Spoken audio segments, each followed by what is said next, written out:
Order tonight, and we'll start with the Pledge of Allegiance.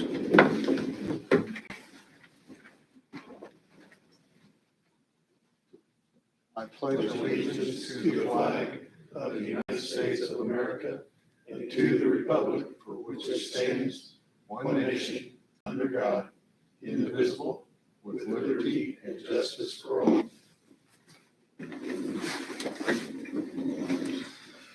I'd like to invite Pastor John Einem from the Christ Lutheran Church to open us with prayer. Thank you. Would you join me?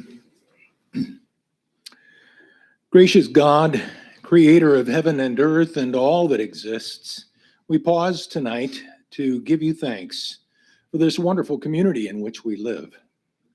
We thank you for the friends and the neighbors that we see on a regular basis. We thank you for those who are beside us, side by side, to help and to make things better.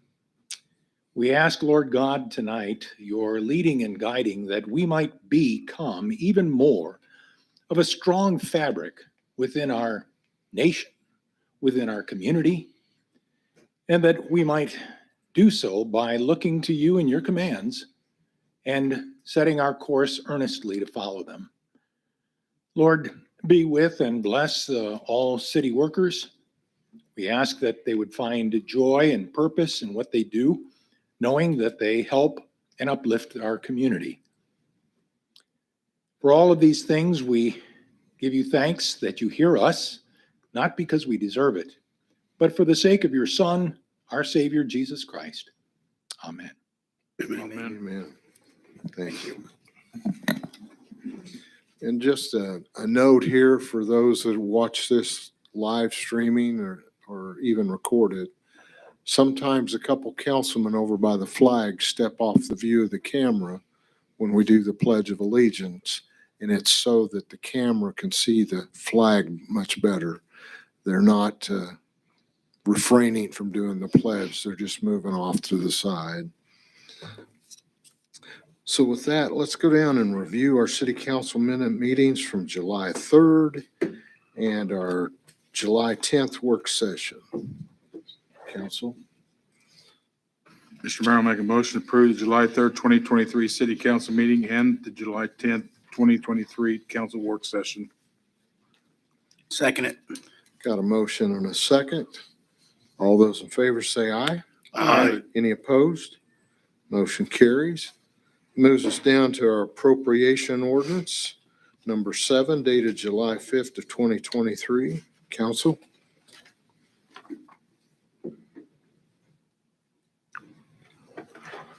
Mayor, I'll make a motion to approve appropriation ordinance number 7 dated July 5th, 2023. Second it. Got a motion and a second to approve that ordinance. All those in favor say aye. Aye. Any opposed? Motion carries. That moves us down to our visitor section. And if there's a visitor here that is not here for something that's already on the agenda, this would be the time to make yourself known. I believe we have Melinda Scharf here. So if you would come to the podium, state your name and address, and then tell us why you're here.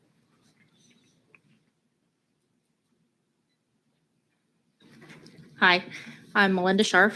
My husband and I own the auto shop at 333 West 7th here in Augusta. And I'm here because we're having serious theft issues.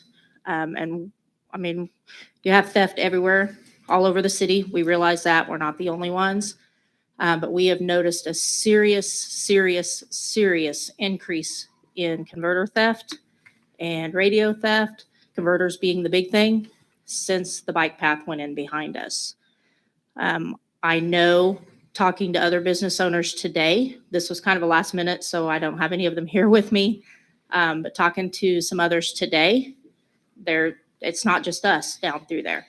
And we've all noticed a big increase with the bike path. My son, we brought videos. I know we don't have time tonight. I have 252 videos from all of our cameras around our building. We even bought extra trail cams and put out in our parking lot so that we could get faces on these guys. We've got some pretty darn good videos. We've called the police. We had 15 catalytic converters stolen from December 31st to February 1st of this year. 15. Our insurance company isn't paying anymore.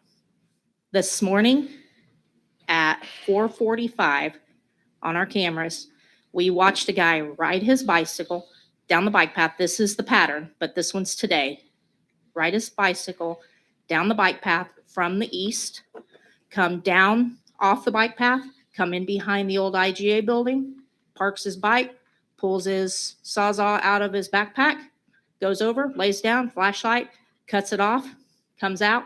What I didn't know until just before I came to this meeting, the incident this morning, there was a bumper jack that we found behind the IGA building.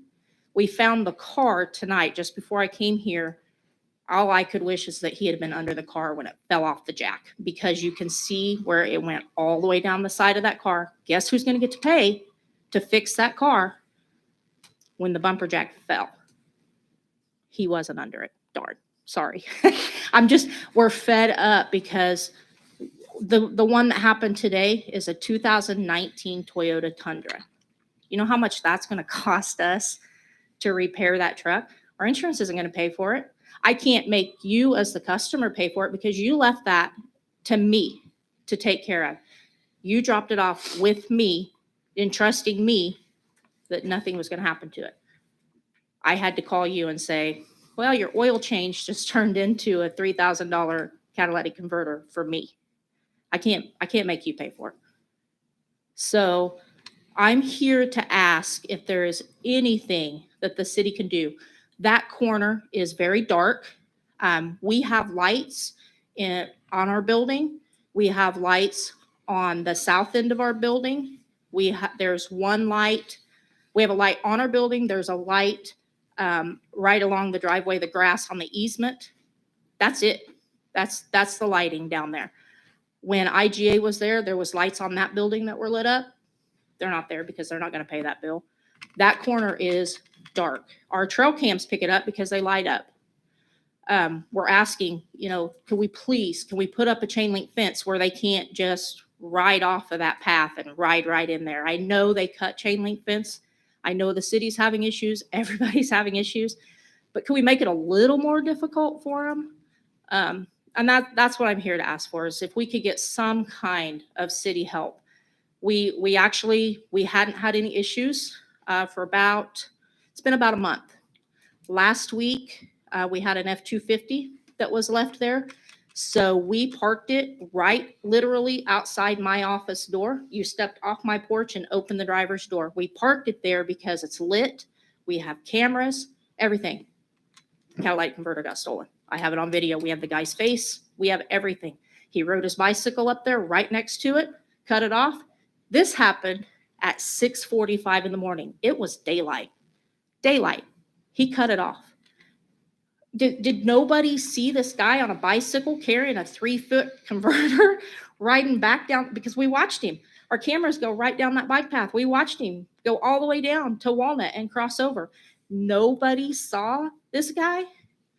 We've called the police. We've gave them faces. We've done everything. We've done everything we can do. We're just asking for a little help. It's coming to the point we're gonna have to close our doors. We can't afford this. We've been in business in this town for 27 years. We can't afford it. I can't afford to fix your car if I can't afford to fix mine. So that's all I got. We're just asking for a little bit of help. I know the theft was there, but man, it's really gone up since that bike path went back there. We've got a lot more foot traffic. We got a lot more litter. So we're always cleaning up trash. I don't care about the litter. I just really would like something to help us with the theft.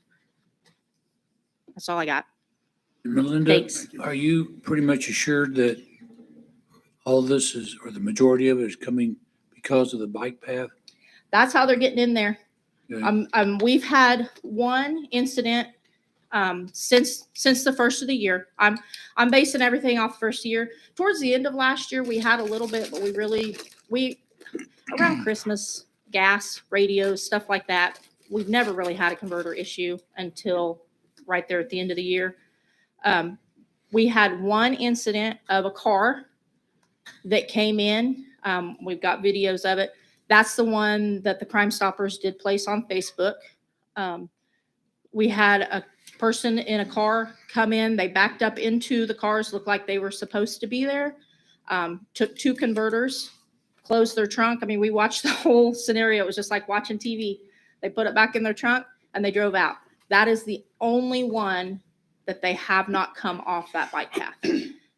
And every time we show the videos, the police say, well, we think we know who it is.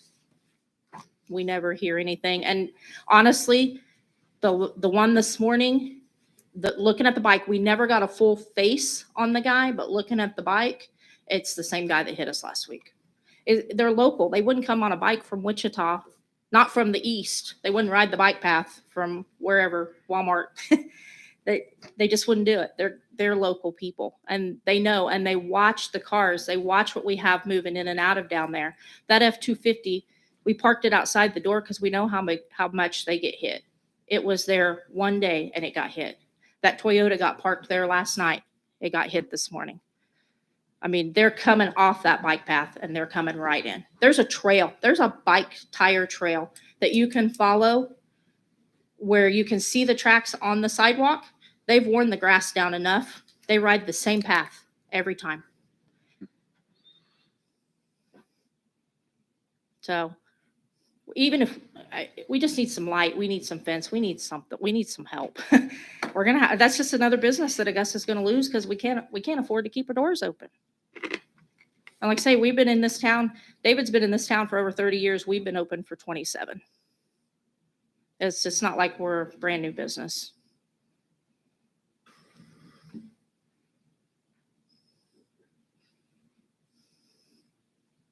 That's all I got.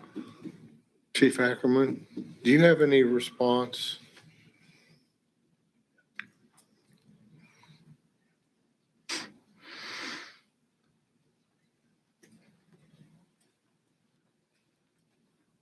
Yes, if you scroll that picture down, Josh, just a little ways, I'm going to explain what she's talking about.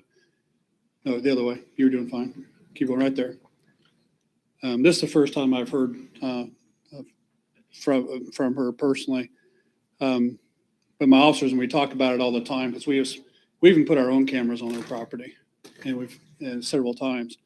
But if you look where the road is, you have all that stuff between the road where we drive, the bike path, and then their property.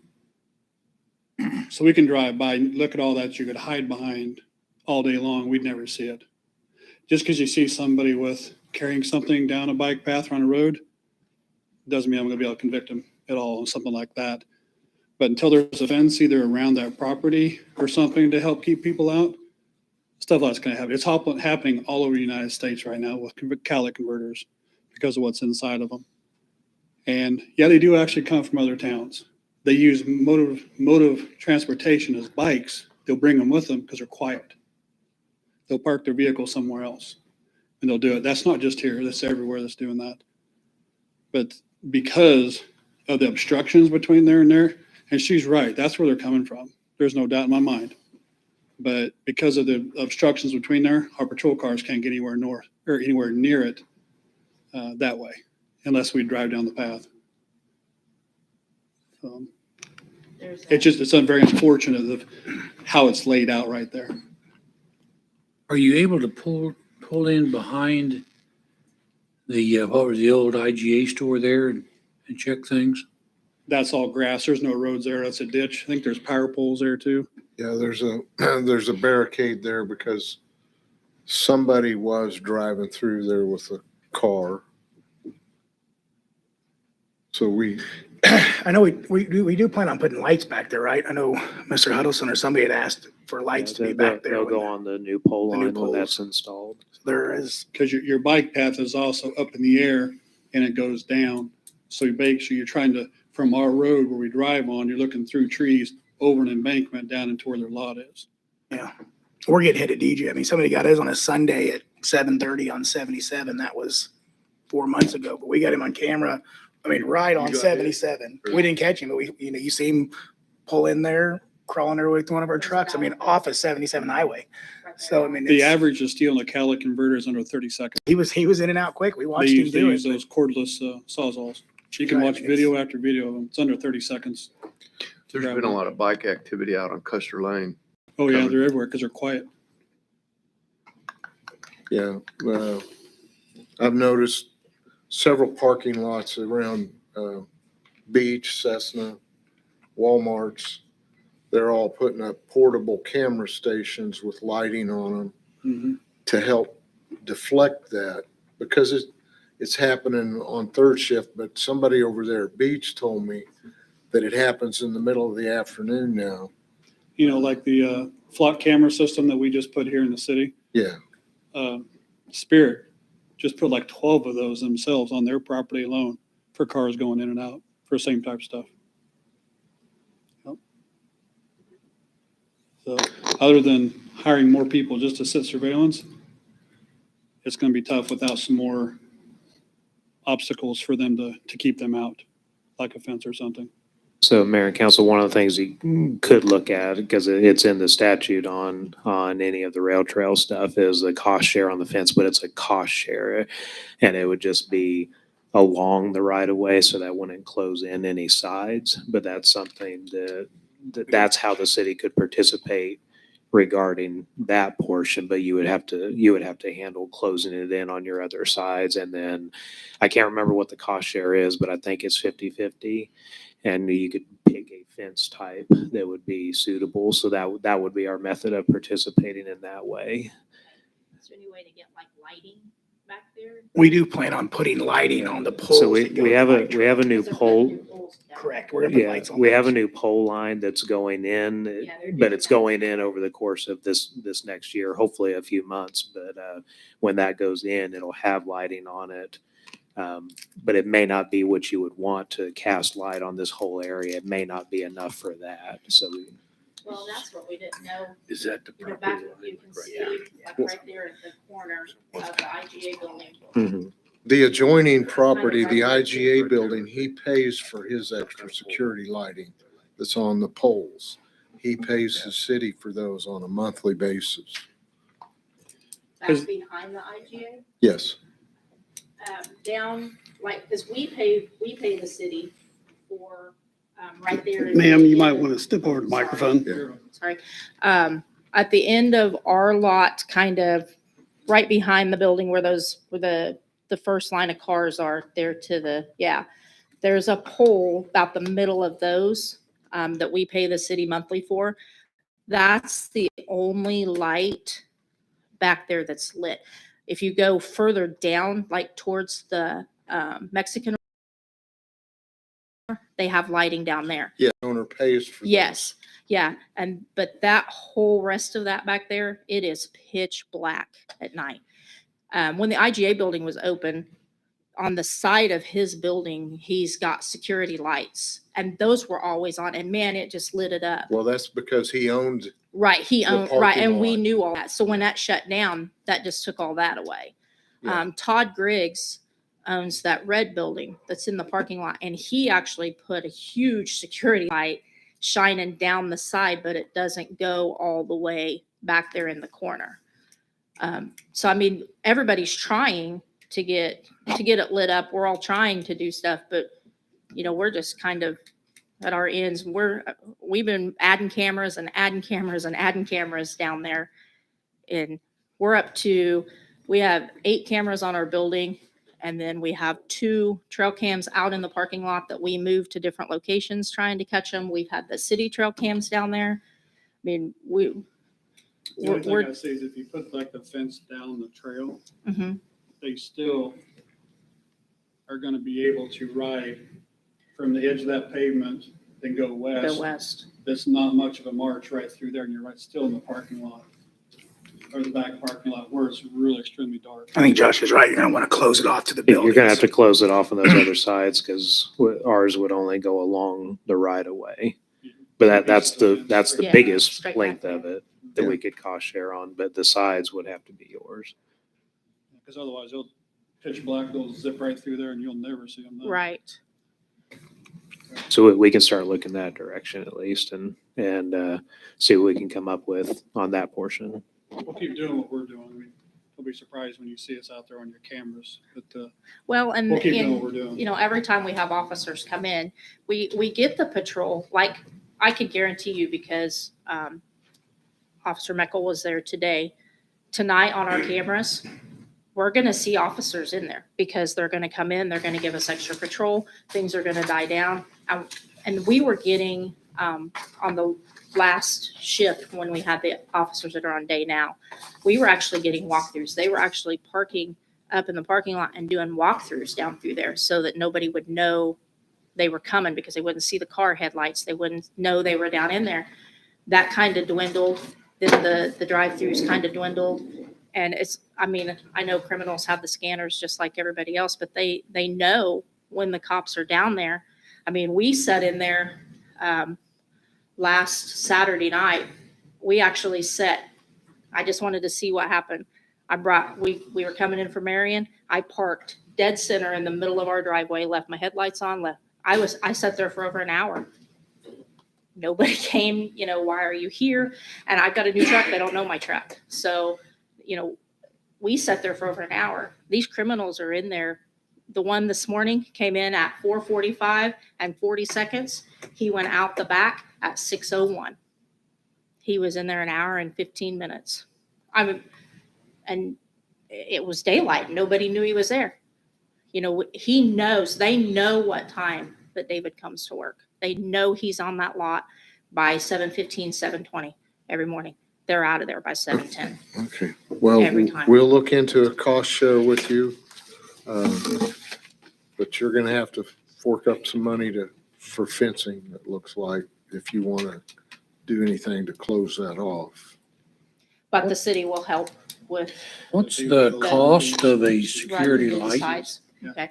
in the city? I'll tell you, at night when I have two people on, they have a lot of square miles to cover for Right. two officers. Right.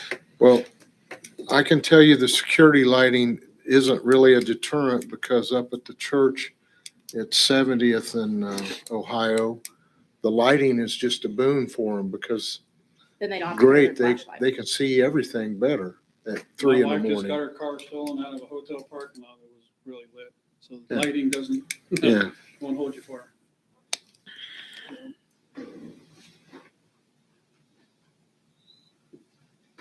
thank you. Yeah. Thank you. Thank you. Council, anything else on that right now? Would you mind providing her contact? Let Josh figure some numbers. I Okay. think so. Okay. Anybody else here as a visitor not on the agenda? Let's move down to our first item of business. Final plat of the City of Augusta Public Works Edition. Josh?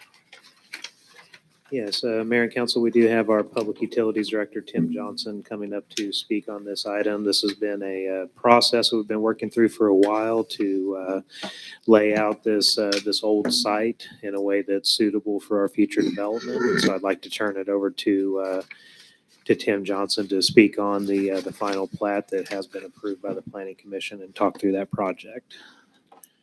Thank you, Josh. Good evening, Mr. Mayor and City Council. Tim Johnson, Director of Public Utilities. I don't have a lot to add to what the city manager just said. I'm stepping in for the city planner who has a health problem this evening. Having said that, I am somewhat familiar with the process of platting and of this plat in particular. Earlier this year, the city, working with city engineer Schwab Eaton, began developing a plat so that you all could redevelop this area for a public works facility to consolidate some shops and to provide some better facilities specifically for your street, solid waste, and parks divisions. This is the next step in that evolution. The first thing that had to be done was a drainage study and a conversation with city staff as to what this project might look like. That was completed several months ago, and then a preliminary plat was put together. And that plat took that drainage study and applied it to what, and then identified what ground in that area would be most likely appropriate for redevelopment for a facility. They went through a couple or three iterations of that preliminary plat, and the Planning Commission did approve a preliminary plat. I believe it was in late May, early June, and authorized the city engineer to proceed with the completion of a final plat. That final plat was considered July 10th by the Planning Commission and was unanimously approved, along with the recommendation to you all that you approve that plat. I will stop there and respond to any questions that you all may have that I may be competent to answer. Tim, I might bring up what I brought up to you, because I noticed, it shows we eliminate Grove Street going south of Fifth, and we eliminate Osage. It loops on back around by the railroad tracks. And I asked you about that, whether or not in the future we have to get rid of those streets. And you was telling me the platting eliminates those streets to just what it Yes. shows right here. Any streets that are currently platted will be eliminated or replaced by this plat. This plat allows for Osage going north toward the water plant from Fifth Street, and it allows for Fifth Street itself. Everything else, all other rights of way are abandoned. That is because A, there's no other way out of this facility, and B, it allows the city maximum flexibility in terms of site planning and location of various services and buildings and parking and drives, et cetera. Josh, can you pull that overlay back up that you had? Trying to figure out which tab I was using. So this was the drainage work that just shows that overlay on site. So as you all know, the drainage has been one of the biggest issues down in that area. It was always the biggest concern for redevelopment. So they spent a lot of time actually identifying the amount of area that would need to be used for stormwater storage or retention, and made sure that the buildings were set far enough off of that. And obviously, when you develop the buildings, we're probably going to be building them at different elevations than the existing ones to make sure that that water does not come into play. But when you actually factor that in, you lose a good amount of your footprint to make sure that you're keeping buildings out of water. So that was where they spent a lot of effort up front. So what happens to the road now that runs south and over the levee with this plat? Well, it goes away. Well, the right of way goes away, but you'll probably still keep it as an interior road for staff purposes. Let me be clear here. A road is not a right of way. A right of way is a legal concept. It states that this particular piece of ground is where a municipality's roads, sidewalks, and drainage may go. The road is the actual improvement itself.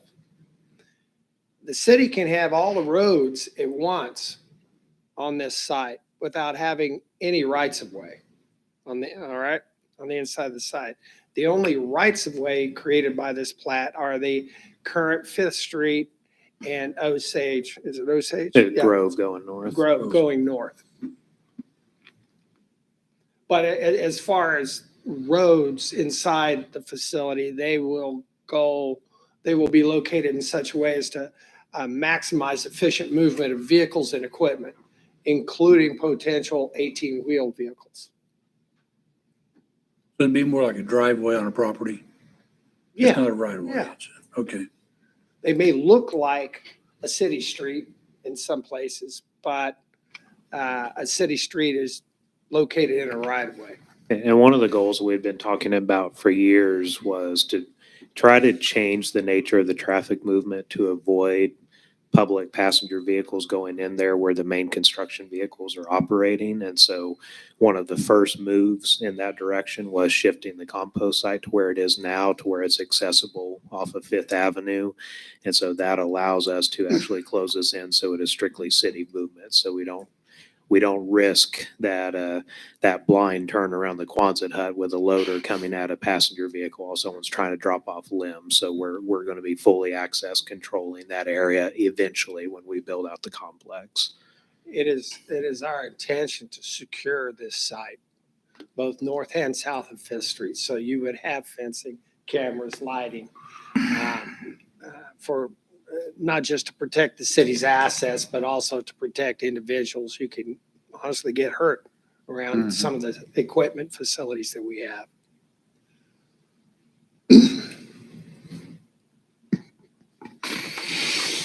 I move for approval of final plat of the City of Augusta Public Works Edition, a 41.18 acre tract of land located at the east end of Fifth Avenue and Osage Street as recommended by the Planning Commission. Do I hear a second? I'll second. Got a motion and a second. Are there any other questions? All those in favor say aye. Aye. Any opposed? Motion carries. Thank you, Jim. Okay, declaration of surplus property. Staff?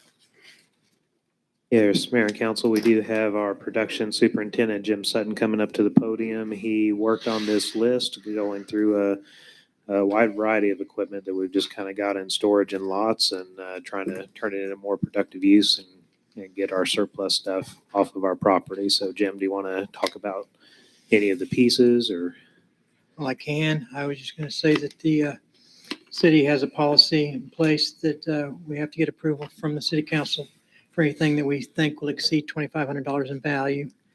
All this equipment has either come from the electric division, water division, or solid waste. Following a thorough examination, the distribution superintendent, the mechanics, the public utility director, myself, and Anthony have gone through every piece of equipment and seen if it would meet the city's requirements anymore. Some of it is beyond repair at a reasonable cost. Some of it just doesn't fit our needs anymore. But I'd be glad to talk about any particular piece of equipment.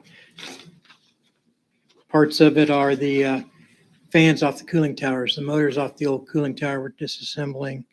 We have a welder that we had given to Santa Fe Lake here several years ago. It came back with, said it wasn't able to control voltage. Well, the power plant already has a good welder. There's no reason to keep this one around. We have a truck with a blown engine. We have a truck that is very apt to have a blown engine. Let's put it that way. We have a trash truck that no longer is used by the city. And this is all taking up space on the facility right now. Questions? Motion? I approve the declaration of the attached list of equipment and vehicles as surplus property and authorize the sale of said property on Purple Wave auction. Second. Got a motion and a second. All those in favor say aye. Aye. Any opposed? That motion carries. Thank you. Thank you. Purchase of drone with color and thermal cameras. Staff? Yes, Mayor and Council, Jim is also here to speak on this item. And if you recall, this is an item that we did budget for this year, and we had some discussions when we were doing our budget planning for 2023. So this is them coming back to you to make recommendation regarding the selection. So Jim, you want to talk about the bid process and the products you're looking at? Yes, we went out for 3 separate bids. We've got 2 bids back. We went for 3 different pieces of equipment. Actually, we only got bids on 1 piece of equipment from our bid specs. But before that, the use of this camera is to enhance the inspection capability. We'll be able to inspect quicker. We'll be able to inspect safer. We're not sending a man up in a bucket truck trying to look around all the time. We can fly around it. The poles that are in backyards, we'd have to climb. things like that. The plant can also use this for the substations and inspect the substations. This is a drone that will fly inside the substations, can see down to within something that's a 1/2 inch in diameter. We'd be able to do our motor control centers inside the plant with it. As you can see, we had 2 bidders that actually bid on it, Skydio and Grasco. They bid the exact same piece of equipment. The only thing they did different, the prices are all the same. They one put a 3-year term in, one put a single-year term in to lessen his bid. One put Skydio Care in it. It's a 3-year term. It's up to 4 replacements on the drone. Now this gets anywhere from $50 to $1,200 for a replacement, depending on which one it happens to be. After talking to them and listening to them, they say if you're going to fly it around a bunch of trees, the chances of hitting something that's not a 1/2 inch thick are pretty great. Flying it in a storm is probably pretty great. So that made sense to me. The reason for wanting the bid from Skydio is, number one, we'd be dealing directly with the manufacturer, not with a third party. I think that having a 3-year term versus single-year term just saves on renewing this every year going forward for the programming. And if I recall, Jim, when we budgeted for this, we put $30,000 into the budget. So even with the 3-year term, it's coming in $4,200 and some change below what we had budgeted for this year. Yes, and I do realize this is, you're looking at $7,000, a little better than $7,000 difference between the 2 bids. But you're looking at also the difference between a 1-year contract and a 3-year contract with them at this point, and the Skydio Care on one side. So, Jim, how did you determine who to bid on this? we went out for American-made, U.S.-made manufacturers that we had thermal cameras on their equipment. Had talked to several different people, and then went to calling and seeing who was interested in bidding. Did you talk to some others who have these cameras? Yes, we did talk to a few others, and we sent a few out and tried to talk to them, but most of them wanted to deal with larger amounts of. No, I mean, did you talk to any other entities that use these cameras? Yes, sir. Including the chief has used one of Skydio's cameras and drones before. And are either of these cameras used in the military or by the military? They can be, yes, sir. Okay. Jim, you answered several of my questions before the meeting, and I appreciate that. But I forgot to ask you, how many people at the electric department are qualified to run these? None of us right now. Okay. We have to go to school, and there's a school in Salina, KU school. We can also get it through the internet, I mean, obviously too. But I figured we'd send a couple of people to Salina and then train a couple of people on the internet and see what the difference is and what the cost is in the whole 9 yards. Now, is this something you could share with other departments if they had a real need? We could, yes, sir. Because, I mean, safety's already got, what, 2 of them? 2 of them. We did not, in this quote, we did not get a 3D modeling because of the extra $13,000 difference in the cost of it. So that will make some difference for the chief as far as wrecks or anything like that. I can tell you that I've flown Skydio for a few years. We had some up north, and because they were one of the first American made, and they're one of the few that you can actually fly inside of buildings because it uses AI technology and it won't crash. Most of your DJIs and stuff like that run off satellite or they run off of GPS, and you can crash them as soon as you go inside of a building. These kind will not. That's why we used them up north. I use a lesser size model, and they're only about $2,300 a piece. That's why I have those in the budget for next year to replace our older ones. But the Skydio does have a military contract, and they fly them all over in the desert, everywhere. Because his is this model that they're looking at, it's a lot beefier, carries a lot more programming than the smaller ones we have every wood. And Chief, yours are not thermal, correct? We can get certain cameras on ours, but But- not, but we don't have not, them not right to the now. need that they would need.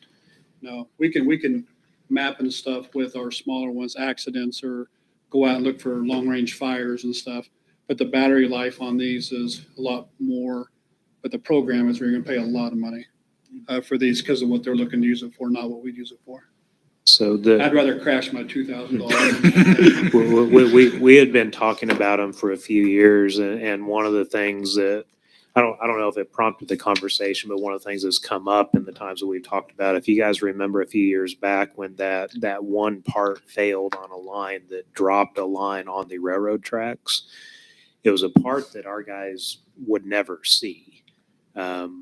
But the ability to see that thermal imaging, you could see that part was near failure if you had that if I'm remembering correctly, Jim, and I can't even remember what that part was, but it was something that was holding the line up.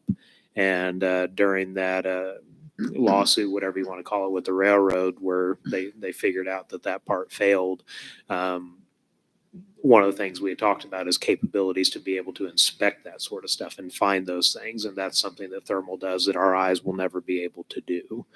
And You can inspect your water tower with these. They're endless of how far they can go up because you can only fly them so far with FAA. I do have my certification. If they had their drone and I was with them, he could start flying it today. Not every pilot has to have the certification, but it does teach them where to fly and where not to fly, stuff like that. And if they go under public safety to Salina, it's only a $500 class. Otherwise, it's $1,000 a class. We just sign them under us to go up to the class. So the class does cost, it's not included in this figure? Oh, no, this is a private entity just selling their Skydio. It's up there, it's K-State University, the Salina campus, Polytech.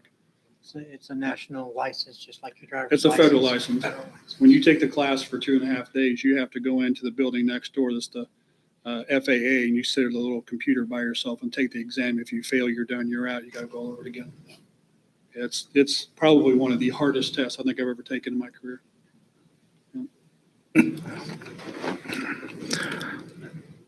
But my opinion, just in the different drones I've flown, would be Skydio. They're built right there in California, and they've replaced any part we've ever had on ours. So how many people are you planning on getting licensed? I'd like to get 4, 2 from distribution and 2 from production licensed. Now, we do have a high patrolman that lives in town in charge of the aviation over in Wichita, is an instructor. And now that he's back from the military leave, he's talked about putting a class on right out here at the airport for their group and ours too, so I can get some more pilots up at the DPS as well. We just have to pay for the books. And Jim, the question was asked, other entities using this, so I believe that was something that we had researched a little bit as well. And Evergy or some of the other groups, what are some of the things they use these for? They use them for the same things we do. The electric does. They fly the lines. They look for hot spots. They look for vegetation growth, maybe broken poles that we don't see on the ground. So I know of 4 or 5 other cities. Sorry, I'm drawing a blank here. Garden City, Winfield has 2 of them now that I'm aware of. Chanute has them. So there are a few around in different cities. They're not necessarily Skydios, but they do have drones with thermal cameras and optical cameras on them.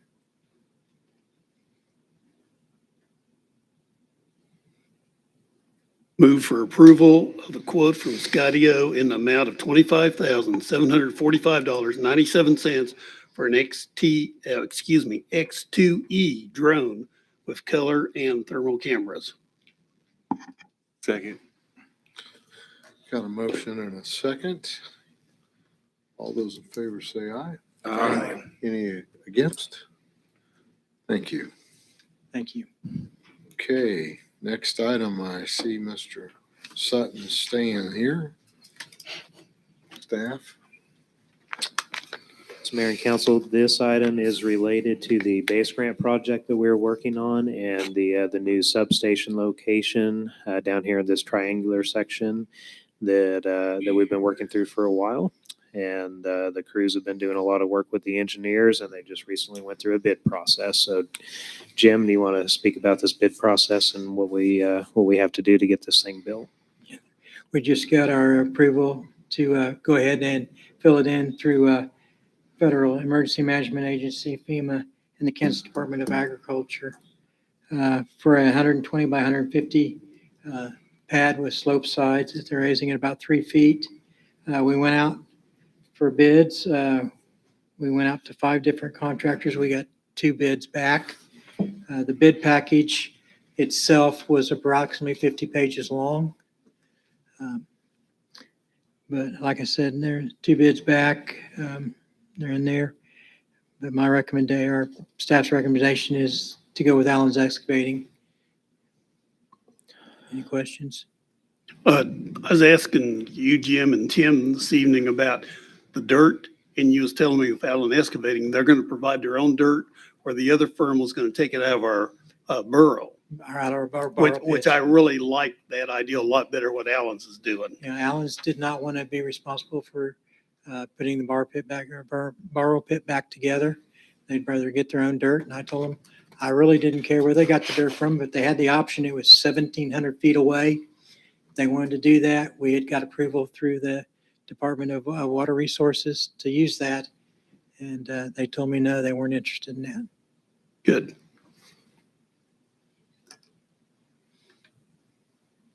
Any other questions?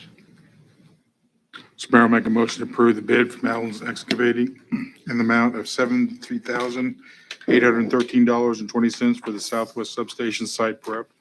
Second. Got a motion and a second. Any other questions? All those in favor say aye. Aye. Any opposed? Motion carries. Thank you. Thank you. Okay, item number 5, waiver of contract fees for the use of Santa Fe Lake. Staff?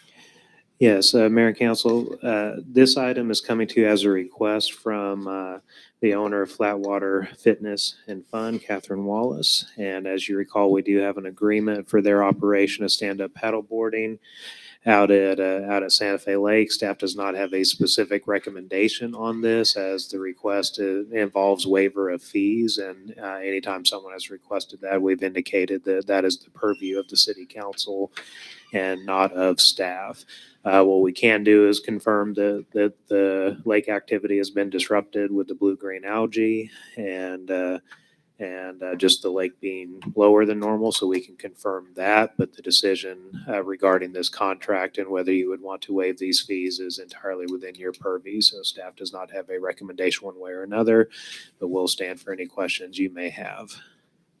My comment is in section 11, it states exactly no refunds will be provided for early termination of this agreement.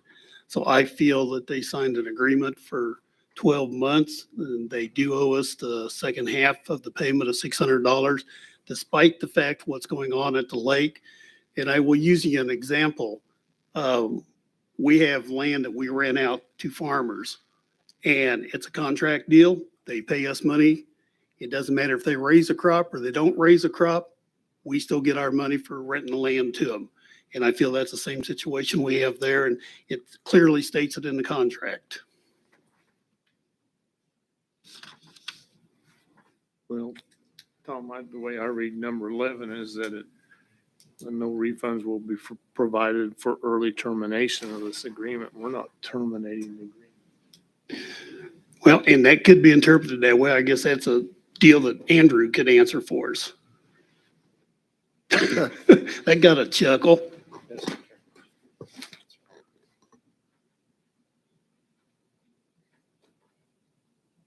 Yeah, I mean, so neither party is terminating the agreement then.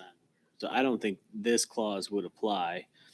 What happens, I mean, what happens in September is the lake.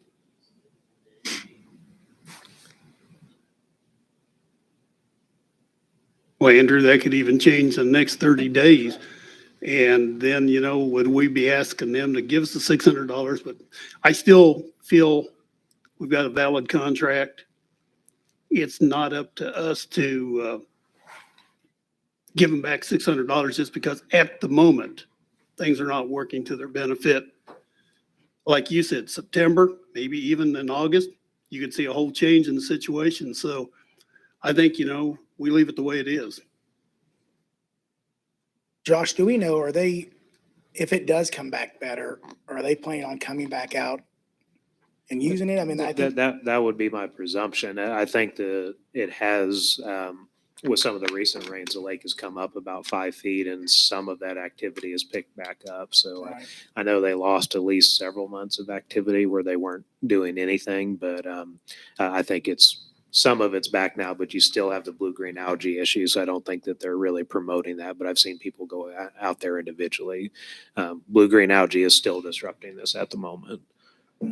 I think my personal opinion, I like to wait till the end of the season and see how it plays out and then they want to come back and ask then. It's not our fault. Go ahead. Pardon me, go ahead. No, I was just saying it's not our fault they can't use it, but at the same time, we're not giving them the item they were hoping to use to make their business run. So it sounds like they've been a really good business to be in business with, from what Rod's told us and what I felt like. So I'm not against helping them, but I'd like to see how this plays out at the end of the season, because I do agree with Tom. If they're back up and going in 3 weeks, I don't want to go back and forth with this. I was just going to say, this being a business that deals with water resources, when they entered into the agreement, they should be aware that you don't have rain, the water level drops, that there's a possibility of getting blue-green algae, any number of other situations that could occur, and they take that into account when they enter into the agreement. Because things don't always go their way, I don't think it's our purview to be offering them discounts and refunds. They should have known going into the contract that there might be problems exist. And they could have addressed that in the beginning. If there's a condition that they're not able to use the lake, ask for a provision in the contract or a discount or forgiveness, and they didn't. Well, I can say I was out there several months ago for some dive training and with this particular group and for some rescue training, that kind of stuff. And the lake really wasn't that usable or conducive for paddleboarding or whatever at that time. So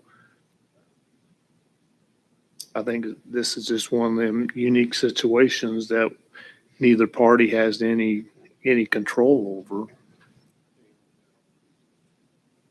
We're only talking $600, so they've been a good partner with us at Santa Fe Lake and other places.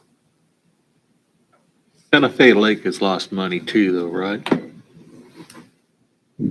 Yeah, we're hoping it picks up a little bit when disc golf reopens, because that's not contingent on the lake. But as of right now, I think we're trending 30 to 40% down on our forecasted revenues for the year. And we're probably also losing money at the city lake here in town, because I bet you we didn't issue any boat permits hardly. Very little this year Yeah. compared to previous years. Especially when we didn't issue none of the more expensive large boats. Yes, I would agree with that. Yeah.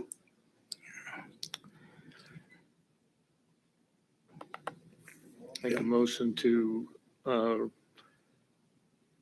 approve the waiver of the second half of contract fees in the amount of $600 for the use of Santa Fe Lake by Flatwater Fitness. I'll second it. Okay, I got a motion and a second to approve the $600 waiver. So I'm going to ask for a show of hands. All those in favor of this motion, raise your right hand. All those opposed? I believe that's 5 to 3. Motion carried. Thank you, gentlemen. So that takes us to item 6, Charter Ordinance number 20 relating to public improvements and the issuance of bonds. Staff?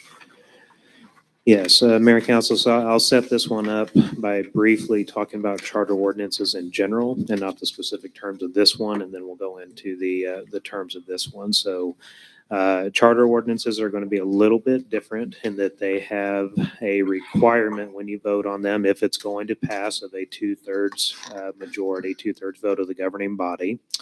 It's also going to be a roll call vote similar to other ordinances, but charters are unique in that they have a protest period once you've passed them, where citizens can file protest during that period and challenge the creation of the charter. So charter ordinances exist as an exercise of your home rule authority as a municipality. So home rule authority essentially means when the state has passed laws that do not apply to all cities uniformly, you have the ability to exempt yourself from state statute and create provisions that are unique to your entity. That's what gives you local home rule control. When the state passes statutes that are uniformly applied, you cannot charter out of that. You cannot exempt yourself. So that's just a basic background on charter ordinances.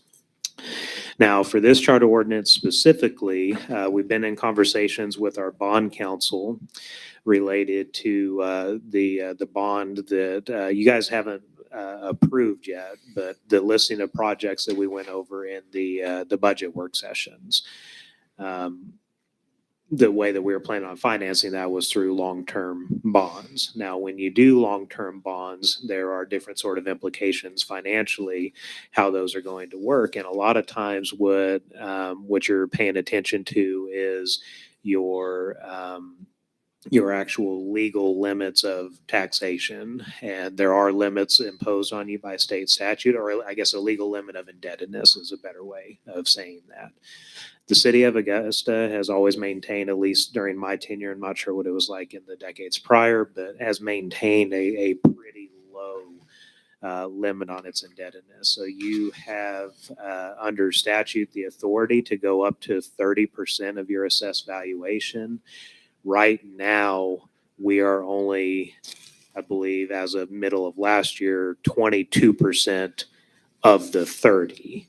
So you are, I believe you got $5 million in outstanding debt that counts towards your limit. You got another 16 million of capacity. But as I was working through the draft bond issue language with Kevin Cowan, he reminded me that there is a charter ordinance that we have never passed as a city related to this types of bonding that many cities in our state have passed and already exempted ourselves. And since we've never really issued a lot of debt, it never came up as something for us to think about. But with the public works building and some of the other things on that list, you could be taking a big chunk out of that available debt limit capacity. And so what most cities have done in that situation, either one, they had a project that there wasn't a specific statutory authority to do. That's the first part of bonding, is you always have to have a statutory basis for any project that you bond. The second part is they wanted to get any of those eligible projects that they choose to bond exempted from that debt limit. And the reason you would want to do that is it preserves flexibility and it preserves capacity. So I asked Kevin, why would a city want to do that? And so the examples that he came up with, I believe, are referenced in the staff report, where you had an emergency situation, say in Greensburg, or a town that got hit by a tornado. They had to issue a lot of debt to start rebuilding their city. Well, if you've committed a lot of your legal debt limitations, then that takes away a lot of your capability of issuing debt for those sort of purposes. So preserving flexibility in that situation is good to have.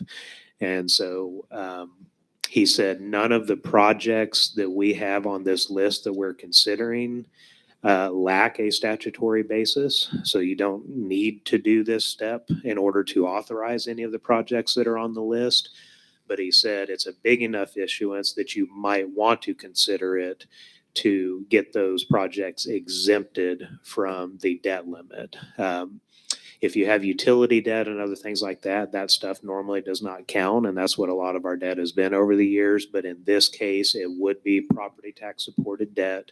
And you can pass this charter ordinance, and that allows you to get these projects exempted from that debt limit calculation and preserves your flexibility. And that's how he described it. And I believe the sentence we used in here was what do you say, a debt limitation tool. See if I can find that wording. Yeah, he said we explore adding more large bond issues is worth considering this tool as a debt limit management tool. So he said it's not essential that you do it for the bond issue you're considering or any future bond issues, but a lot of cities have taken that step, and that's part of the reason is it does not count those projects towards your debt limit. So with that, I'll turn it over to council for discussion on this item and any questions that you may have. Council? My understanding, the way it exists now, the 30% can be exceeded if there's a vote by the public? I think so. Maybe. I don't know if that vote is specific to the 30% piece, but like in some cases, you may have projects that require a petition. Well, those projects would have to be exceeding the 30%, and then they would be voted on.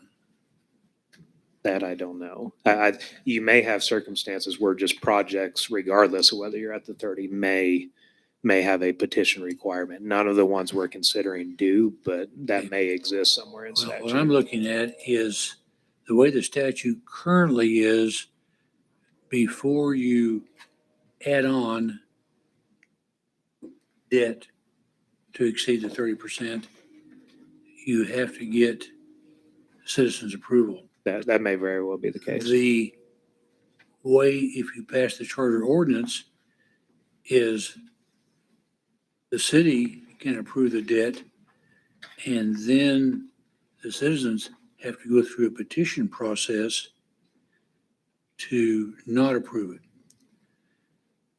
And it puts another burden on the citizenry to try to stop something that the government is wanting to do.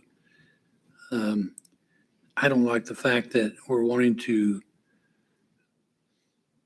remove the citizens from approving the debt to begin with and changing it so that they have to take action to stop it if the city does do it.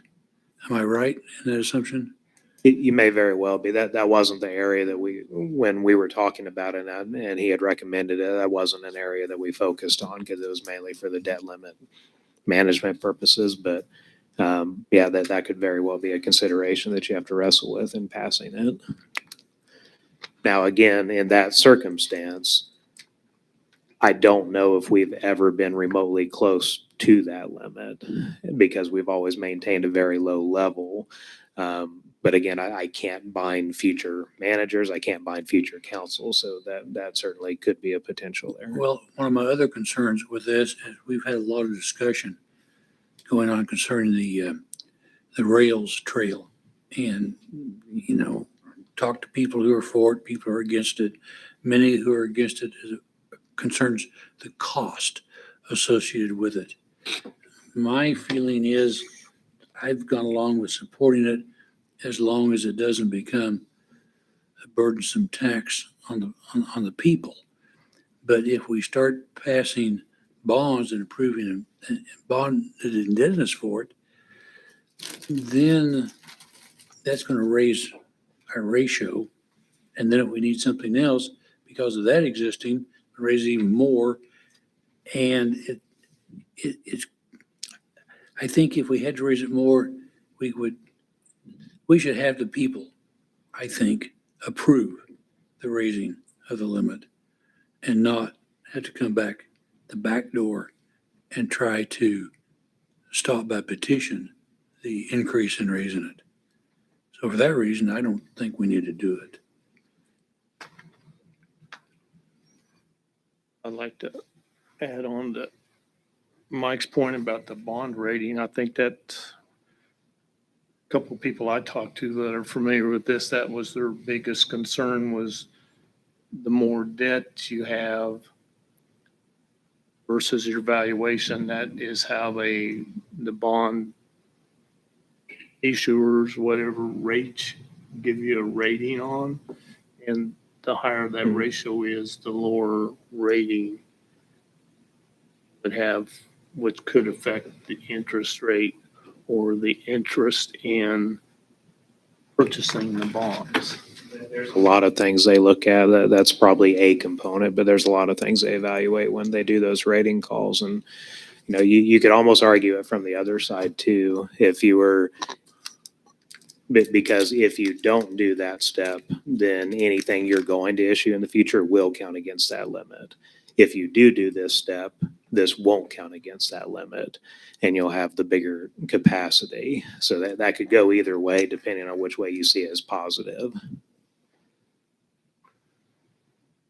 Well, and Mike mentioned also about the trails, and we're plan is to bond a lot of that money, correct? Yeah, that's the plan that was presented all the way back when, but what you're doing is you're bonding it and then paying the bond payment with other federal money.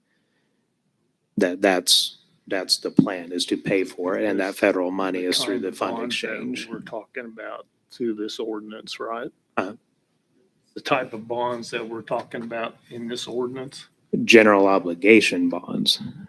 Yes. Well, one thing that kind of jumped out at me when I was reading it is that the law presently says that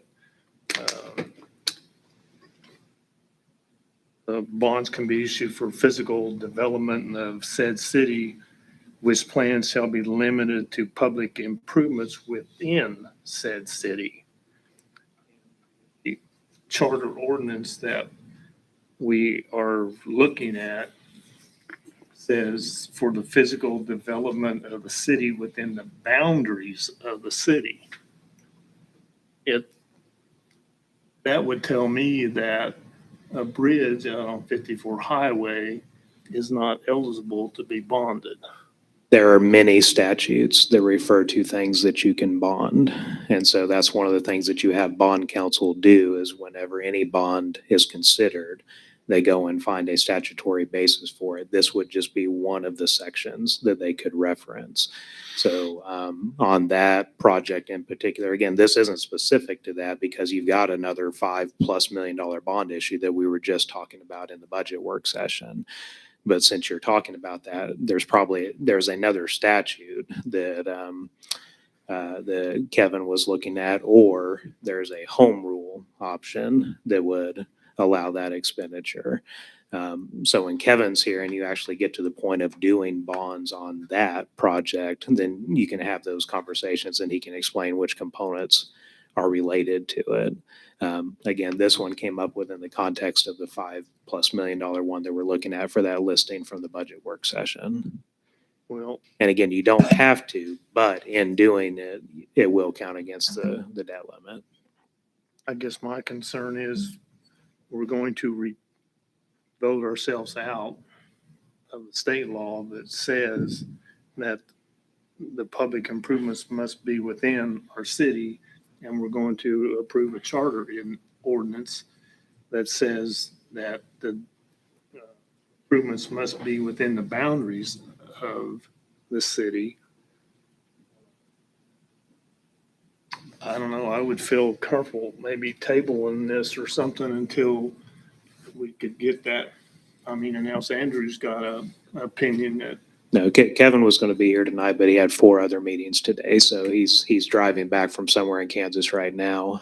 He did say he could possibly be available by phone, but I know that's not always ideal, so he could answer those questions better than we could. I mean, I'd be interested in seeing what Andrew has to say if he has any thoughts. Well, because it's a bond issue, I would defer to whatever Kevin says. He's the expert, but I mean, is the bridge part of, as I understand this, you're approving a CIP in conjunction with these bonds? Is that right?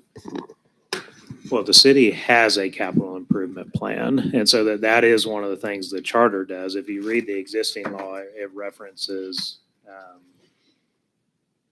So I believe this is the existing law. Wherever the city engineer of any city of the second class has filed with the governing body a master plan for physical development of said city. In this case, in the charter ordinance, it says when the governing body has adopted a capital improvement plan, those projects are automatically eligible for bonding by virtue of you adopting them. So the current law references the city engineer providing you some kind of master plan, and working off of this references the capital improvement plan that you all approve and says that those projects are eligible. So we could kind of manipulate around this by putting our projects either in a capital improvement plan to bypass this statute, or just call it a regular expense, and it would be allowable.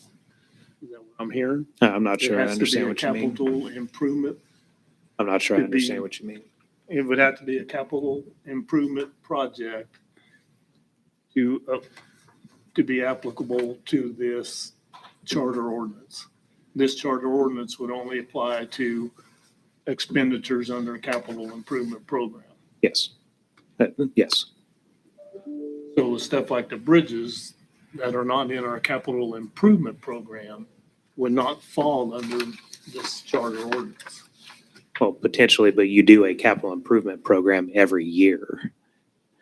So you would approve, it's in the budget document. It's something that we go through every year, and it's one of the appendices in the budget document. So that's a work session that you have coming up Pretty as a clear, governing body. even in the existing law, you stopped reading a little bit too early, where it says that within the city, and our charter ordinance that says it must be in the boundary of the city. Again, you're also picking one statute out of hundreds. There's a lot of statutes that apply to bonding. There's a lot of things that are applicable, and that's where Kevin would be your advisor on it. Fill those 100 Well, instead of these two that we're talking about. the thing I got concerned about is in your memorandum, you mentioned the Kansas statutes, and so they were 570 to 571, but you didn't give us copies of them. So we have to go look those up. And 571 says, no bonds shall be issued under the provisions of this act unless and until the same are approved by a vote of the qualified electors of such city. And I don't know what that's referring to. Is it referring to exceeding the 30%? And that's something else I couldn't find a statute mentioning the 30% that you're referring to, because it's not part of 570 or 571. The 30% is just general state law regarding limits on indebtedness. So is there a statute for that? It's not the basis of the charter tonight, but yes, there is statute on that. It's referenced in our budget document. Well, since we're only at 22% and there's never any amount larger. than You that, are 22%. and our of your valuation keeps 30s. going up every year anyway. I'm just not in favor of changing this to adopting something that we're unsure of what it's going to do to our bond and indebtedness, and take the public out of being able to vote on it, basically.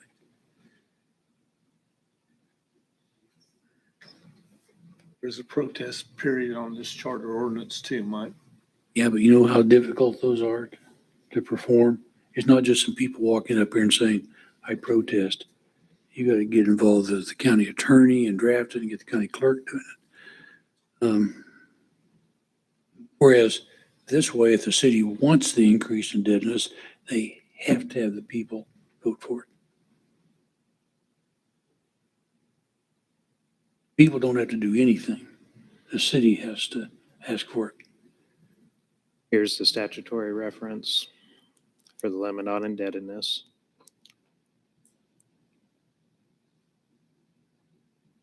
What statute is it? ASA 10-309.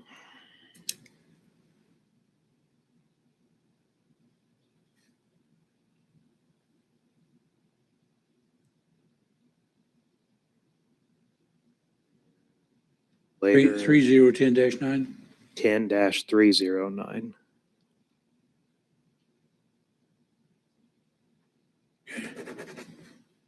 And then here is the summary that Dustin Navy provides to us each year.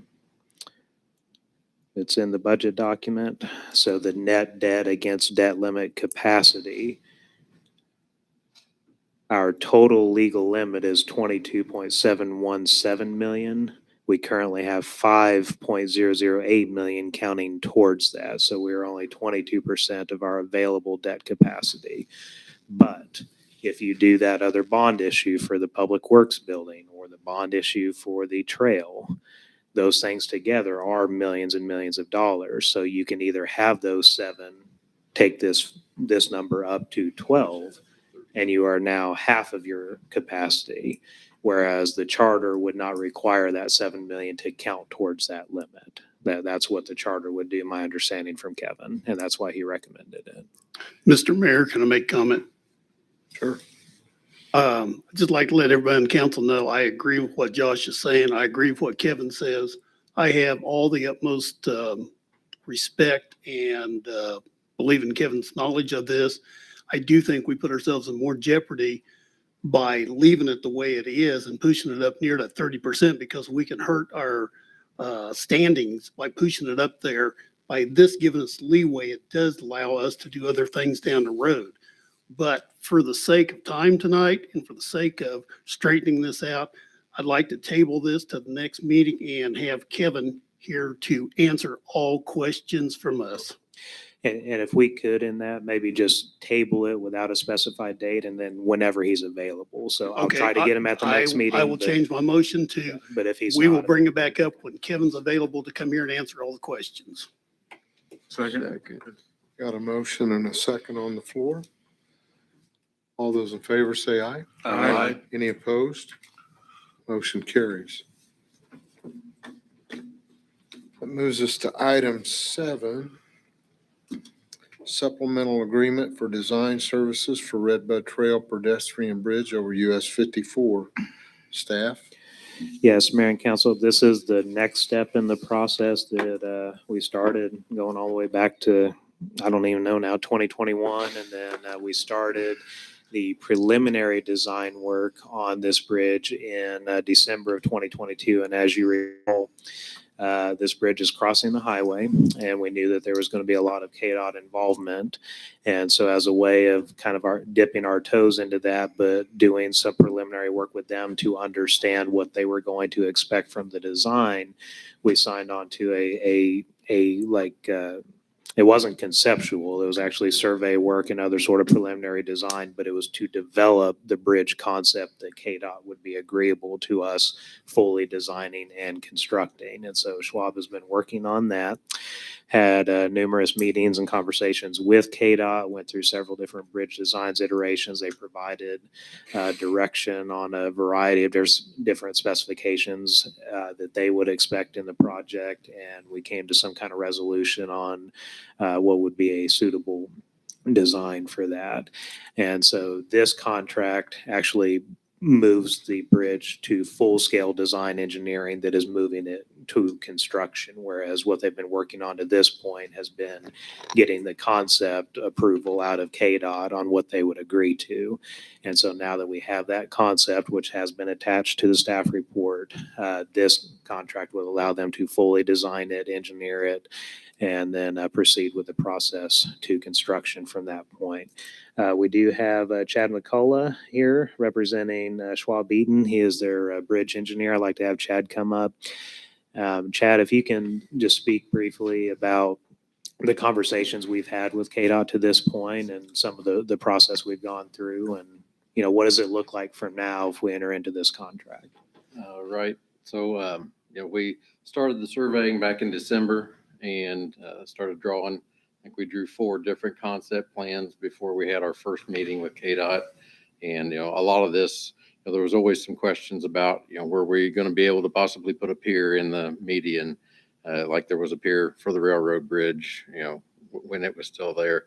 How far back were they going to make us set the abutments? What were their future plans for possibly expanding 54 in this area?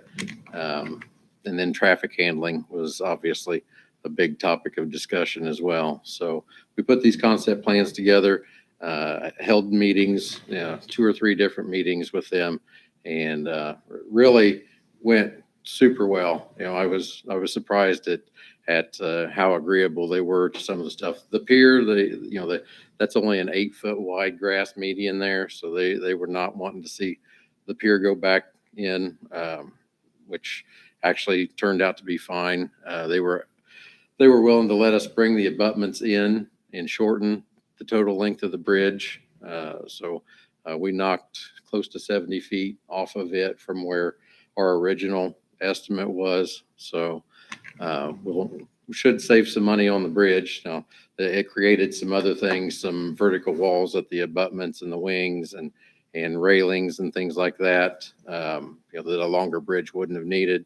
And then the traffic handling, there's no good place to send everybody. So they're wanting to do crossovers. So you got head-to-head traffic one way on one side while half of the bridge gets erected. There will be a temporary pier in the middle so that we can set it in the middle, temporarily switch traffic the other direction, erect the other half, and then we'll take the pier out. So it's going to end up being a 200-foot single span prefab weathering steel truss with abutments on each end, and the traffic handling is sequencing, and traffic handling is probably the toughest design on this. Everybody thinks of a truss bridge and it's an elaborate design. Actually, the construction sequencing and traffic handling are probably going to be the biggest nightmare from a design and plan production standpoint, because we're going to be flipping them back and forth several different times.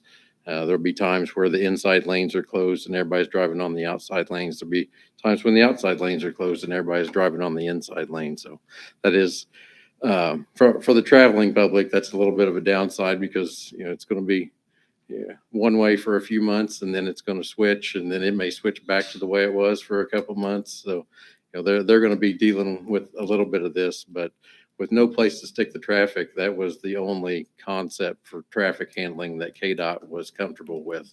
And we thought it was great because it allowed us to move the abutments in, shorten the bridge. So we're hoping that it comes in under budget, because of that. But that's kind of the genesis of how all those meetings went. And so now we're at a place where we know what the bridge length is going to be. We know where the abutments have to go. We know what the concept is. We can actually sit down and do the hardcore design and plan production stuff, which, schedule wise, KDOT's expecting field check plans in November, and then February of next year would be 95% complete plans. So for this size of a project, we were thinking, you're talking about 150, maybe 175 sheets of plans in this set, just because of all the different parts and pieces and all the traffic handling and KDOT standards, guard fence, drainage.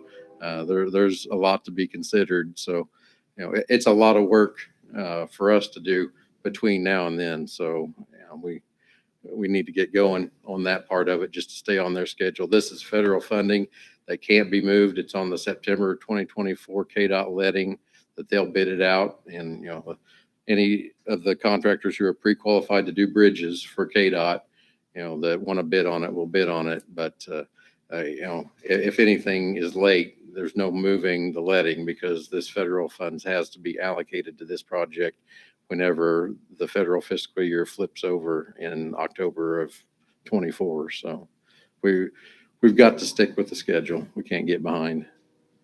And so, Mayor and Council, I'm going to show you a couple pictures. It's a very similar design. So Chuck located these. It's a similar truss design on another rail trail. And you said this is around Topeka? US 75 north of Linden. Okay. This is the Flint Hills Nature Trail where it crosses US 75. Sorry, I'm trying to figure out which direction I need to go.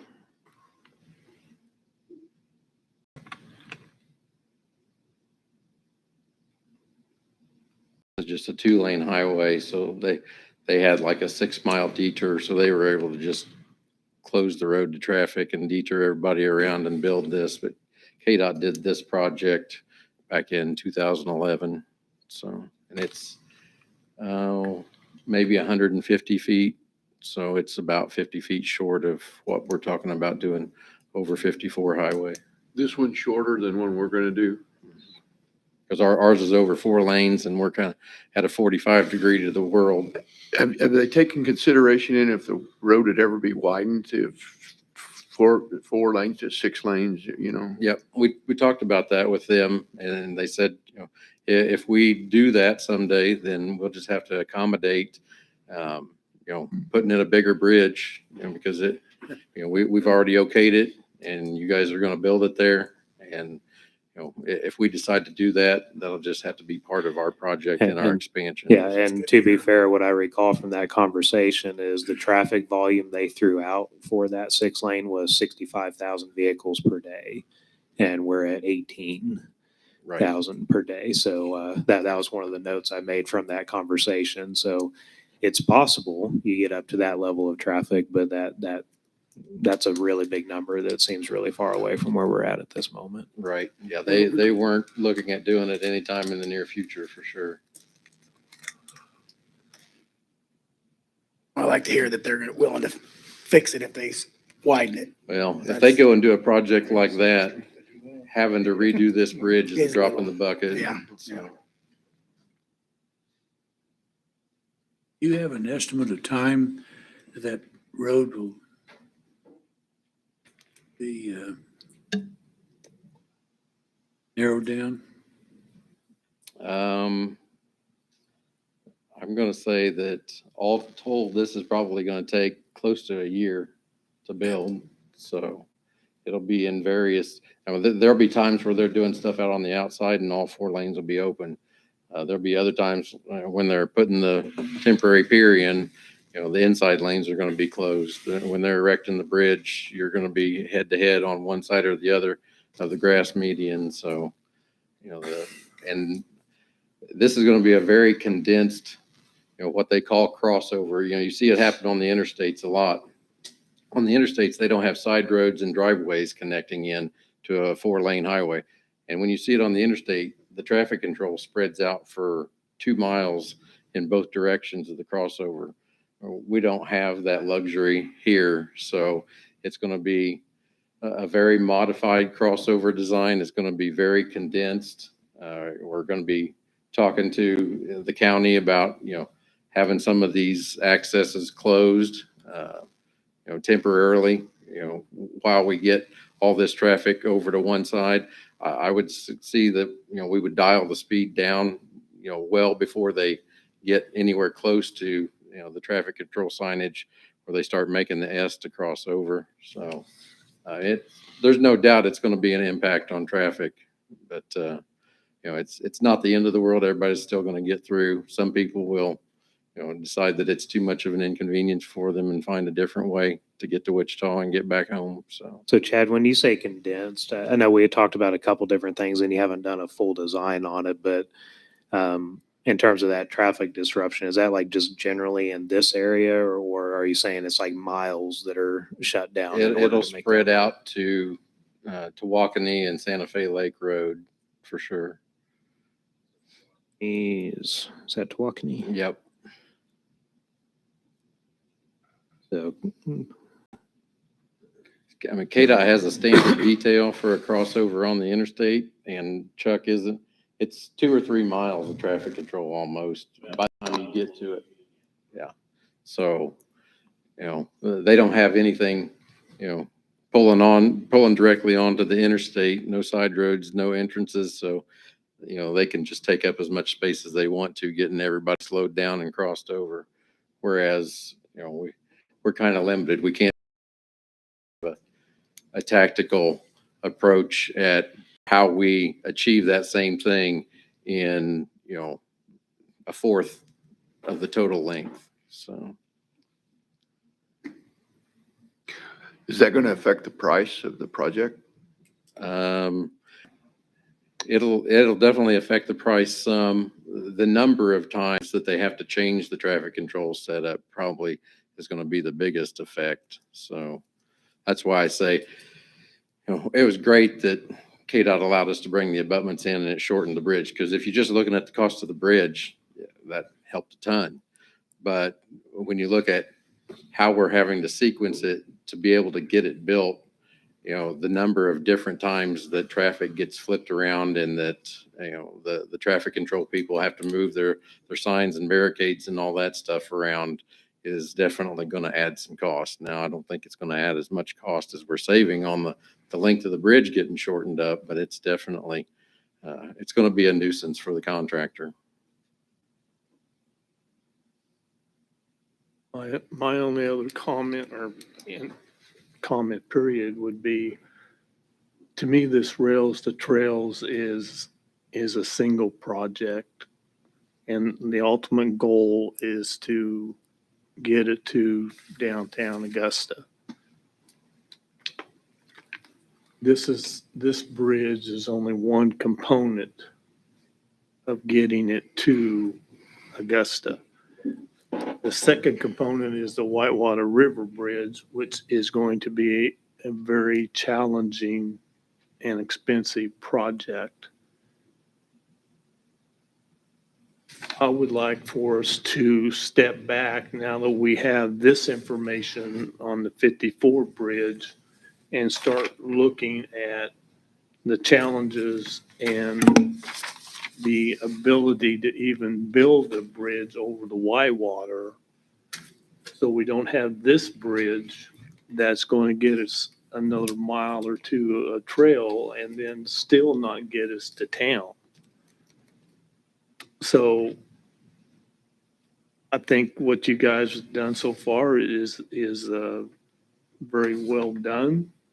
But I also think maybe it's time we stop with this bridge and start looking at the other bridge and see what it's going to take to get the trail the rest of the way into town. Because our ultimate goal is to get it into town. And if we have to stop it at River Valley Road, that's not getting it into town. Fortunately for me, that's a Josh question. Well, you mentioned earlier in your presentation that this needs to move along. It Yeah, does. that's what I was getting at. Yeah, Okay, what happens if it doesn't move along? The We money lose will our eventually funding. disappear. The what? The $3.3 million from KDOT will eventually disappear. Okay. Yeah, because you said it had to be by October of 24, at the end of the fiscal year for the Right. federal government. It has to be allocated specifically for this project. Yep. They have to have, they have to have a contractor to award contract to so that money is allocated. They're contractually obligated to spend it. So Right. it gets passed then, and then the crazy budget thing that happens in the government world, makes it disappear. I know $3 million is a lot of money, but at the same time, someone giving us $3 million and we got to spend another $5 or $8 million, that is not good business to me. They're holding this carrot of $3 million out over here, and it's making us make, in my opinion, bad decisions just so we get that $3 million.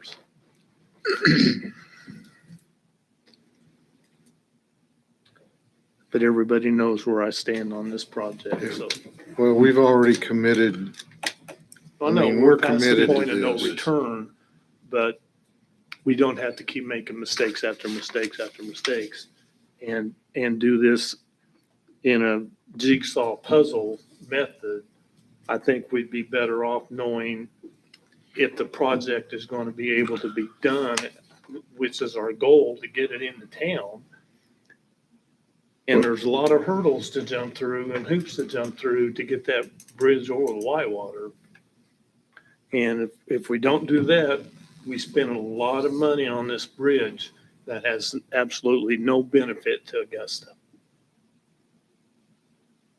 Josh, when we got our first packet, it showed a number, an estimate, I believe from Schwab, that had the bridge going over 400 as well as Whitewater. So there has been some thought about the second bridge, right? I So mean, Schwab has not done an or not estimate on Schwab, the but bridge where did over that $8 Whitewater. million? So we reached out to the, what was her name? It was the company in North Carolina. If you go back to that original one, it was the company in North Carolina, and I'm blanking on their name right now, but it's on that sheet. But the reason we reached out to them is they had built a pedestrian suspension bridge for a rail trail over a river, similar scope, about 280 to 300 feet. And so we reached out to them and asked for some generic information on pricing because their website says a price, but they built it years ago. So we said, if you were to build something like that, maybe in a little bit more complex environment, what would be a ballpark estimate to plug in? So that's where those came from. And again, it's a starting point. You would still have to get an engineer on board and a Stewart. That was her name, Stewart. Out of North Carolina. So you'd still need an engineer to do that work, but we weren't pulling it out of nowhere. But again, that's their estimate based on recreating something similar to that. Are the site conditions substantially different? That would be hard to say without getting an engineer out there. Now, that's been the basis of some of the work we've done to try to clean up the rail trail at this point so you can actually get people out to it and put engineers and surveyors on site. All of those things that we've done are components building up to that to be able to fully do that investigation. And, the railroad had a bridge over that span for a really long time. And so it has been bridged before. It can be bridged again, but you would need to get engineers actually working on it to come up with better estimates than that. So in ours, we based it off that preliminary data we got from Stewart. We added in, I don't remember all the totals, but $500,000 or more for stormwater and some other things. So I'm hopeful that that's a good number, but again, you need an engineer really to verify that, but we didn't make it up on the spot. So I can say that. Well, it sounds like your first number's pretty close or actually a little high from what he's saying. Yeah, for the first bridge. and at least on the phase one bridge, you won't know until you bid it. Right. Like Ohio Street was an example. Like you won't know until you bid it.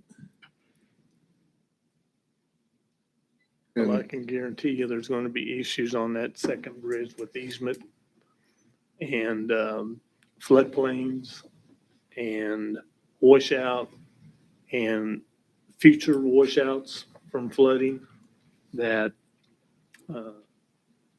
I doubt if anybody has ever had to deal with before on a railroad right-of-way bridge, pedestrian bridge.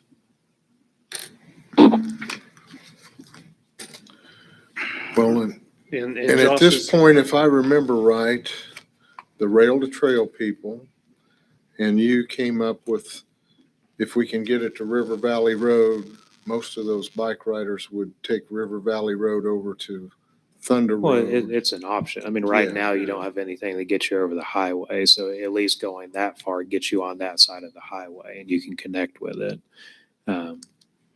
So the Whitewater is the last gap in the middle of that. So you could ride the trail all the way up to the Whitewater on either side technically, but. Yeah. Well, I'd heard some of them when we talked to them, talking about, that sounded like they could make it into Augusta if we could get them over Highway 54. And I think it was in February of this year that we had an estimate for phase 2 of about $5 million. And that's what I Plus was just change. describing. We got that preliminary info from Stewart and then added some other layers for stormwater and fencing and some other things in there to try to beef that number up. So, But the city managers also told us that if there's no funding or grant funding available, that he has no financial plan for us to pay for it.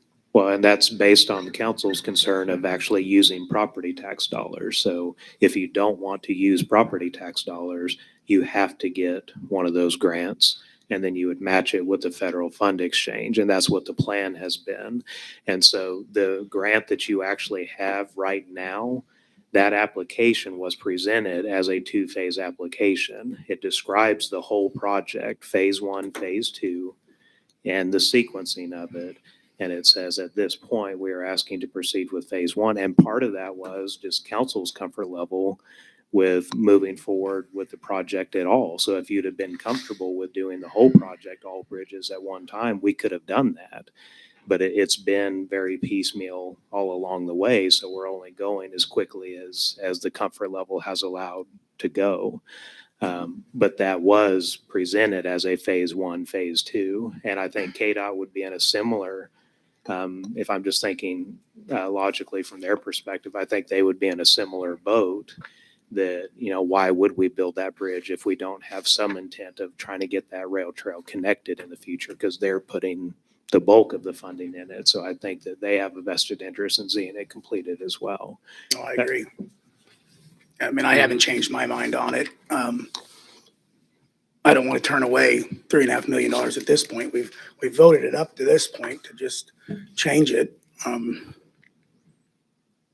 I still have the same opinion. I want to move forward with it. Mr. Mayor, I want to make a motion to approve supplemental agreement with Schwab Eaton, PA, consulting engineers to complete the design phases for the Red Trail pedestrian bridge over US 54 highway between Santa Fe Lake Road and Tawakoni Road at a cost not to exceed $233,460. I second it. Got a motion and a second. All those in favor say aye. Comment. Okay. I just want to make a comment. I have voted against about everything to go along with Red Bud Trail. Although when it came time to accept the 3 whatever million dollars, I voted in favor of it. 3.2. Thank you, Sean. And it's because I didn't want to see, city not get an opportunity. I'm not so much against this bridge, but I've made it very clear for several meetings, I did not want to see Schwab Eaton design it. Because over the last few years, I've lost some respect for the firm.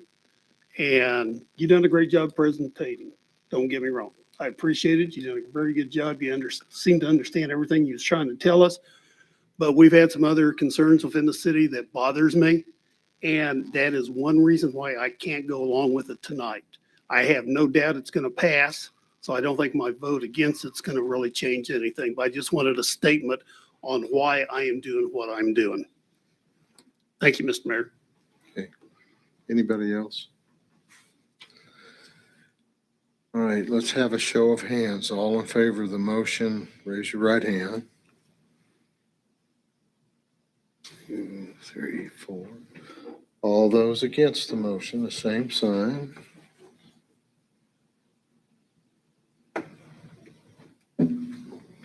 What'd you get, Eric? 5-3. Okay.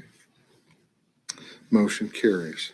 Mr. Mayor? Yes. Well, we got Schwab Eaton up here. Can I ask Chuck to come up and give us a little update on the dam? Because we're getting a lot of questions about it. Josh just gave us some updates, and I just kind of like to know where we are, so that way the public kind of knows that we are moving on it finally. Damn, sounds good. And thank you, Chuck. Keep it under 5 minutes.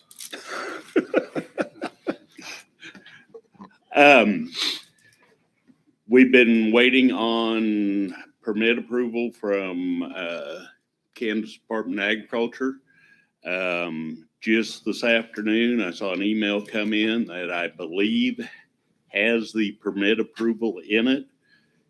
I got interrupted and didn't get back to read the entire email. There was an 18-page attachment with it. So I believe the permit approval is in that. The actual signed permit was indicated. Whatever they sent in the email was the actual signed hard copy was going to be coming to the city shortly.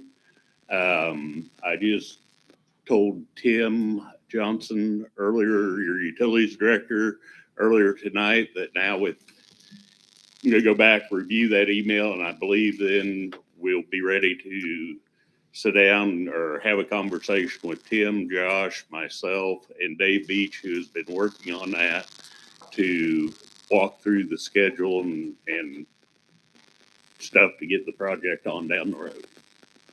So that's where I believe it is. Thank you, Chuck. Thanks, Chuck. You're welcome. Did I make it under 5 minutes? Yes. Thank you. Okay. We need to schedule a budget work session for July 31st to finalize our budget adjustments and review our 5-year capital improvement plan. So could somebody make that motion? I make a motion to schedule the budget work session on July 31st of this year to finalize the 2024 budget adjustments and review 5-year capital improvement plan for, I believe, doesn't say here, but 6 o'clock, I would imagine, here in City Hall. Second. Got a motion and a second. All those in favor say aye. Aye. Any opposed? Motion carries. We also need to schedule the RNR public hearing for Tuesday, September 5th, 2023 at 7 p.m. I make a motion to schedule the R&R public hearing for Tuesday, September 5th of 2023 at 7 p.m. here in City Hall. Second. Got a motion and a second to approve to schedule this meeting. All those in favor say aye. Aye. Any opposed? Motion carries. So with that, we're down to other matters. Mr. Huddleston, have you got anything else tonight? Oh, I'd just like to ask, sometime back, we talked about the ability of the flock system to observe the trucks that are using Ohio Street. Did we ever get any resolution on doing that? And one of the reasons I asked, I've been seeing an increased number of trucks, especially cattle trucks, using that street. Yes, like I said that night with the flock system, it's not a monitoring system to sit there and just watch. It won't do that. It snaps pictures of over 1 million vehicles a day across the nation. It's not a live video feed. Now, if there's a certain truck we're looking for, that is the type of system that it is. Now the trucks, I followed one the other day. He literally stops in the middle of the road, turns his flashers on because he shot past 70th Street and I was right behind him in my private car. And so I went around him. I called him. I don't know what happened to him. He must have turned around at the Baptist church or something because he didn't come on through town. But we have written 26 truck tickets this year so far. So they're definitely watching them. They tried to chase one down today, but they couldn't get out the building fast enough because he even uses Jake brake. Okay. Well, I was hoping the flock system would help us to know that if we're gaining on it or we're still losing ground. If we would like, I think we can do a traffic count with it. You're going to know by the vehicle because of the axles that hit it. Okay. But let me research that one for you because I think you can do traffic counts with it as well. It's not something we would normally do with it, but the system is kind of advanced and kind of neat. And Todd, if I understood correctly, like maybe one of the ways of utilizing it, especially if you had like a repeat offender Mhm. and it with semis, I don't know. if What they that do would is we happen, can but search for a certain, say, a semi color with a certain placard Mhm. or a semi with a certain tag number.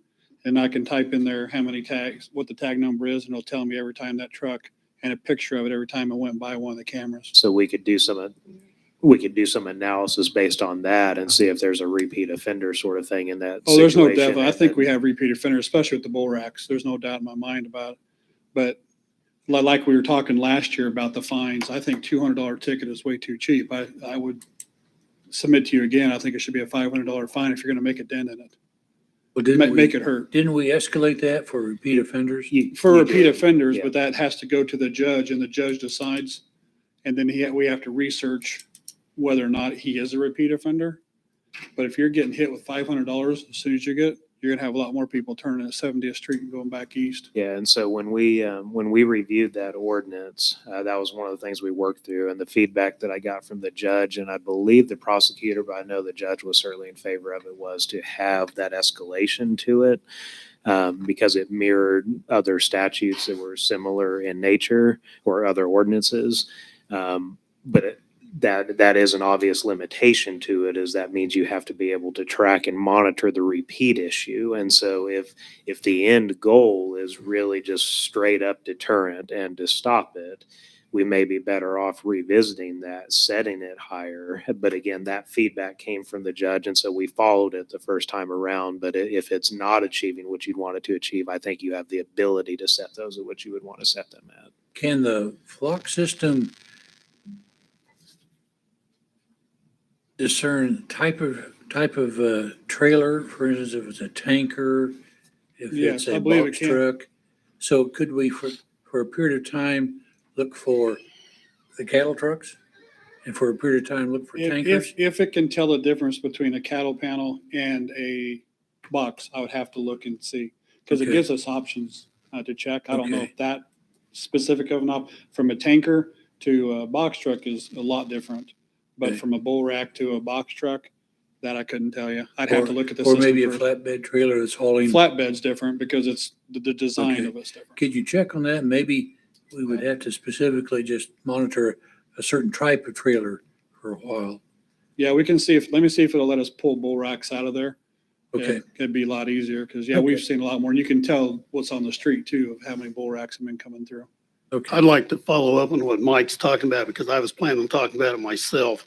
Because from where I live, I see almost on the average a bull trailer go through every other day. And sometimes two of them, one right behind the other. And some of them are recognizable because they've got distinctive paint jobs on them, but they have no name on the side. So I don't know whose they are. And it's getting to be where it's going to be a common situation. And I honestly, I don't think probably you guys want to handle it tonight, but I would agree with what the chief said. I would like to see the fine raised from $200 to $500 and see if we finally can get their attention, because it doesn't seem like $200 is stopping them one bit. And a lot of them are probably getting through without even getting caught, because like the chief says, we got too many square miles to cover for 2 patrol cars, and they're not going to catch everybody coming down Ohio. No, and if you're going to, especially a $500 fine, just for a member of semis, your bull rack drivers are making less per mile than your regular over the roads. And that's going to hit them a lot harder. Yeah. So I'd like Josh to bring that up at the next meeting to look into raising the fine from $200 to $500 on trucks that are illegally driving on our streets. Yeah, so what I recall we have, I think it's a 3-tier ordinance. I think it started at 250 and then jumped to 5 and then like the 1500. So we could maybe bring a couple variations of that, and maybe it's still 2-tier, but it starts at 5. Okay. And then jumps up. Or if you just want everything is 5, no matter what, like we could bring a couple different variations on Okay, that. I'd appreciate that. And thank you, Mike, for bringing it up tonight too. Well, you're welcome. Also on the truck thing, Mr. Rivas had brought up the flammable truck had been parking in the parking lot, the old Walmart. We finally caught him there with it. The owner actually had told him he could park there since they had taken up the old, where the new car wash is going. But he was ticketed, and they haven't seen him back since. So, yeah. That's all I have, Mayor. Mr. Burke, Nothing, Mr. Mayor. Mr. Rivas, Nothing tonight. Mr. Richardson, Nothing, sir. Mr. Bailey, Nothing, sir. Mr. Leffler. Josh, how are we coming? We have not heard any more in a long time. Just a second. Oh, my knee locked up. Sorry about that. I'm getting old. Oh, what's that? And you're seated too. Yes. And I didn't curse either. On the employee handbook update. I know it's something that C's working on, but same issue we always run into is we just got too much and not enough people to go around. But it is something that he's got. Betty has been working on it as well. He's been working on it, but then that's also in the middle of all the other stuff we're doing. But they have actively been working on it. My last comment I want to make is not putting anybody down sitting on the council, because we all have our reasons for why we do things. But I felt really bad tonight that we allowed someone to break a contract with us over $600 when we had someone else come to us tonight that has lost their insurance because of all the thefts they're having at their place. It's costing them thousands of dollars, and it possibly, as they said, could even put them out of business. We offered a little solution, from the city, but to me, they got a heck of a lot more problem than worried about $600 out there at Santa Fe Lake. Personal opinion. That's all I got. Nothing. Mr. Martin, I don't have anything, Mr. Mayor. Okay. Kip? Mr. Mayor, move to go into executive session for 40 minutes to discuss issues related to potential legal liability related to the performance of a contract pursuant to the consultation with an attorney for the public body or agency which would be deemed privileged in the attorney-client relationship. Justification for executive sessions under the Kansas Open Meetings Act, KSA 754319B2, and to invite City Manager Josh Shaw, City Attorney Andrew Marino. The open meeting will resume in City Council chambers at 8:35 PM. You mean 9:35? 9:35. Second the motion? Got a motion and a second. All those in favor say aye. Aye. Any opposed? Motion carries. We'll be back in 40 minutes.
Was in here out for a little bit. Going live, guys. Still right there.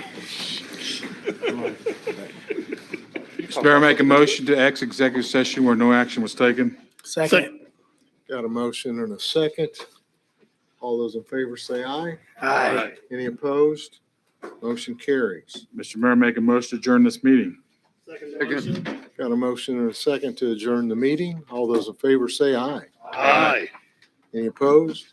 Motion carries. See y'all in a week.